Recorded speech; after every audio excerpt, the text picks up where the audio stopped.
Come to order. Case number C-362-4416, Nevada versus Bradley Bellisario. Good afternoon. Dan Jenkins on behalf of Mr. Bellisario. Mr. Bellisario is present out of custody. Okay, Colleen Baharav for the state. Alright, so Mr. Bellisario, we're going to be doing something that's a little bit unorthodox in the sense that I've received the motion to fire Mr. Jenkins partly on the basis that you would like to recuse me. You have made references in the past of wanting me to no longer be your judge and in fact then have Judge Tara Clark Newberry as your judge, because that's who would be the judge if I were to recuse myself.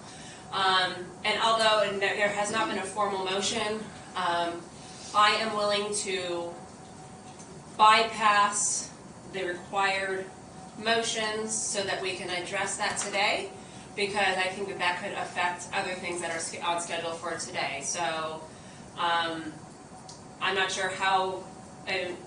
I'm just going to treat it, Mr. Bellisario, as your motion. Ms. Baharav, I appreciate patience associated with this. Again, I know this wasn't on calendar, but because it's just been referenced so many times, I feel like it's just better to clear it up at this point. So, No problem. okay, so Mr. Bellisario, I realize that Mr. Jenkins didn't file the motion.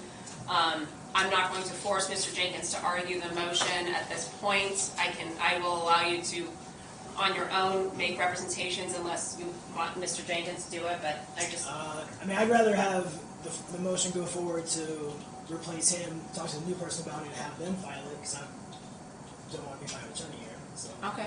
Well, there's no guarantee I'm going to grant your motion, though. Alright, the issues that, most of the issues I have were when we had two different hearings with Ross Goodman and with Mace Polsky, and on the record you said you were believing Mace over me because you knew Mace, and what he says goes, basically, and then I went through different issues of what he was stating, but legally they were incorrect. You said yes they were. Then with Ross, one of the big issues I've had with him is I haven't received anything of the case file. All the stuff I've received is the stuff I gave him or the initial discovery from the state. And so when he says he gave me a case file, I don't have retainer agreements, I don't have any contacts, I don't have any emails, I don't have any notes, none of that stuff. Which is relevant to getting my money back from him because he did certain things to defraud me and my parents. So I need those things. So when we sent the motion here to have him come in and explain that, you stated that you knew him, so you reached out to him, so there was ex parte communications about substantive issues in the case, which was then just predetermined. You said he gave me the file and said you have it, that's it. So I never got to address that with the court against Mr. Goodman. So. Okay. Do you have any responses, Baharav? Yes, I reviewed the court minutes in preparation for today's hearing. The court indicated that the court itself, not you specifically, may have had contact with his office and asked them to provide information to the court. And so I'm not sure where the error is there, if there is an error there, to make sure that the court's orders are being facilitated by having the office provide the information you've requested. So I object to the recusal on that basis. I'll represent these as you did, but even if we go back and see whatever it says, once I sat in, I was at home waiting on the guy that I was, helped caretake for. So I was at home on Blue Jeans waiting for 45 minutes, and when I got called, he just said, oh, I talked to him, he gave me the file, so I'm not playing any games with you, that's it. I never got to speak, never got to have a conversation with Mr. Goodman about any of those things, about the case file, any of it, that was just it. Okay. So what happened that day is I did, in fact, speak with Mr. Goodman. I think he reached out to the office. I told him that you needed a copy of the file. He said that he would drop off a thumb drive for you. He dropped it off. I told you that the thumb drive was... Just let me know when you're ready. He dropped off the thumb drive. You said that that's not the complete file, and I said there's nothing more that can be done. I can't force anyone to create a document that they say doesn't exist. And I'm not asking for you to create a document that doesn't exist. Hold on, it's my turn now. So you had said that that's not the complete file, that there are documents that are missing from it. I said, I don't know. This is what Mr. Goodman says is the complete file. I can't force someone to create a document that doesn't exist. And that was the end of it. If you had other things, then you're going to have to recreate it on your own because I don't have the authority to... No. Because I don't have the ability to make someone recreate a document that they say doesn't exist.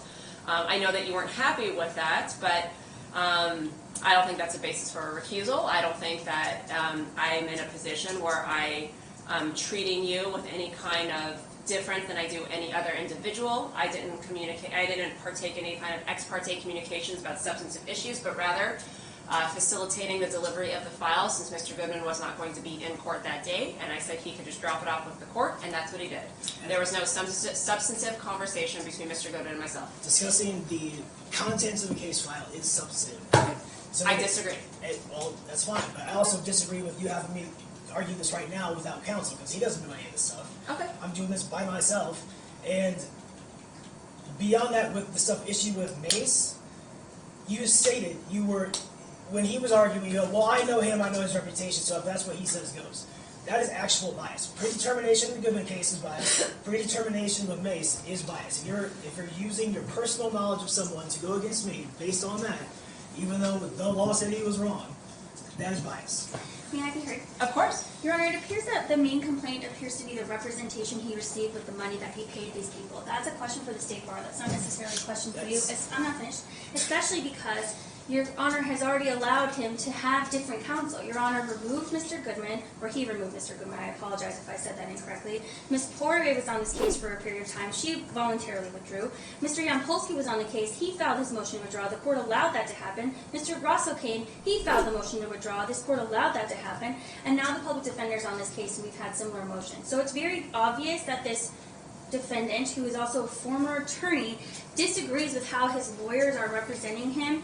But unfortunately, as the court's well aware, your decision here is about the facts of our case. It doesn't really necessarily have anything to do with if he's getting what he paid for. It also doesn't have anything to do with whether or not the defense attorney has additional information they're hiding when they've told this court that they don't. But he is free to sue them if that's what he wants to do. But that has nothing to do with recusing your Honor.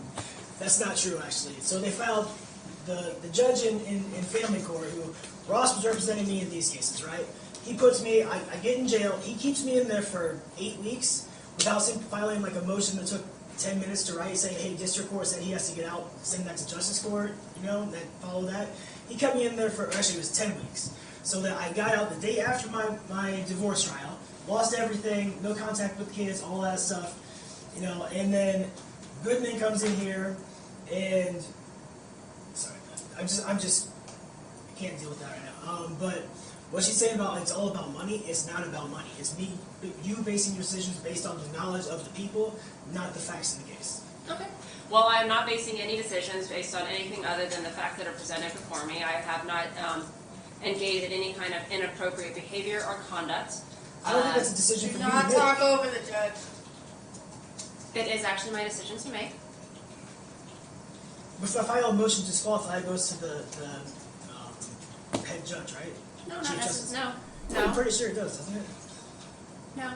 If I say that I think there's an issue, it can go before the judge and he can make that decision. I don't think there's an issue. Just like when other judges recuse themselves because they think it's an issue, they make that decision. Right. The chief doesn't. And then the other issue with this right now is, I talked to this about this with Mr. Jenkins. We went over it. He said, yes, I'll order the transcript so we can get going on Well, this. we're not going to get into Never have done. So that that's kind of why- communication with Ms. Baharav here. What was that? I don't want to get into any kind of communications you had with Mr. Jenkins with Ms. Baharav here because I don't want to violate any Okay. kind of privilege And I'm still with the state here. objecting to even having this going on because I shouldn't be on the tap bar. That's just, Okay, I understand. So even if Mr. Jenkins had filed had made the same arguments that you were making, I would have denied it. I don't think there's a basis to recuse it. I don't think there's a basis to reassign this case to Judge Clark Newberry. We're creating a record, so certainly if there's a higher court that needs to entertain this particular issue, then I think we've made a record on the issue. okay. That being said, Ms. Baharav, if you don't mind. At this point, District Court Judge Jennifer Schwartz had the state step out of the room and sealed this portion of the hearing because she had to go over attorney-client privileged information to make a determination on whether or not to grant Mr. Bellisario's motion to remove his lawyer and replace his lawyer with a new lawyer. I'll just tell that. Okay.